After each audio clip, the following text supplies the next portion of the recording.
We can speak now to Juliette Touma, Director of Communications at the UN's Palestinian Relief Agency, UNRWA. Juliette, the need there is so clear in Fergal's report, but we have heard in the past few hours that the Gaza Humanitarian Foundation, now explain to our viewers that this is the agency being backed by Israel and by the US, says that they have begun distributing aid in Gaza. What is the UN's view on what is being called this aid mechanism?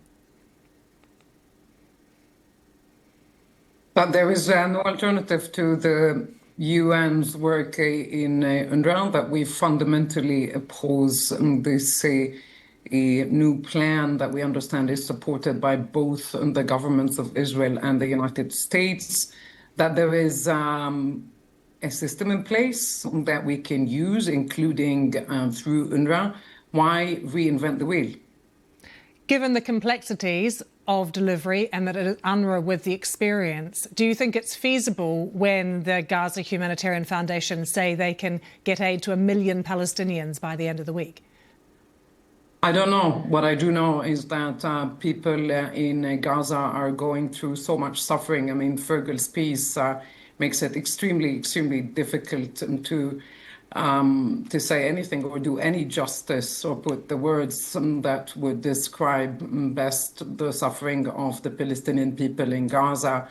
The needs are known to everyone. We need to get in 500, 600 trucks of supplies every single day. That can only be done through the United Nations under the leadership of UNRWA. Juliette, do you believe, or does UNRWA believe, that the plan is to depopulate northern Gaza and concentrate aid in the south? Well, from the little we know about this plan, because we at UNRWA were not made privy to any of these plans, which we understand have been put in place for over a year, but we read about them in the media. We understand that there'll be 3 or 4 distribution places, as opposed to 400, which the UN and other members of the humanitarian family run at the moment. And so the likelihood of people being forced to walk for miles and leave their areas just to go and get a bag of wheat is very high, which means that this plan is likely to create forced displacement, which is a violation of international law. So, Juliette, is your understanding they would not only be forced to walk long distances, but they would have to cross Israeli military lines potentially as well to do so? Like I said, I don't have much information. We read about the plans in the media. What we are saying right now is what's going into Gaza is a needle in a haystack. There needs to be much more. There's a system in place that's managed through UNRWA. Use that system, because we cannot waste more time on debates and plans and what if and maybe. If people are, though, kids are dying in Gaza. Sure, kids Juliette. are dying of starvation, Lucy.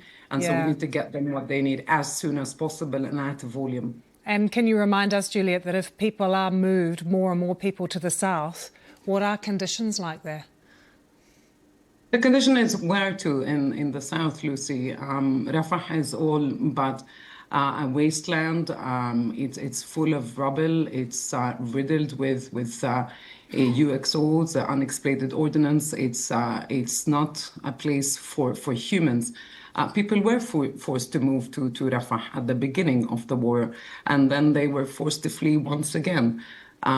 This is not sustainable. What needs to happen right now is a ceasefire, is a release of hostages, and is a delivery of at volume humanitarian supplies, including to the hospitals where, these kids that Fergal showed us, they need basic supplies. They're also running out of the very basic of supplies. And when we hear that, yes, there's been a blockade, but a minimal amount of aid has been let in the past few days, what is minimal, Juliette? What are we talking about? Well, again, there are these distractions of the numbers of how many. First we heard 5, then 9, then 10, then 100, then 300. The bottom line is what needs to go into Gaza is 500 to 600 trucks of basic supplies, and not just food. That also includes medical supplies, it includes vaccines for children. And we are very, very, very far from that target. Juliette, thank you as always for joining us.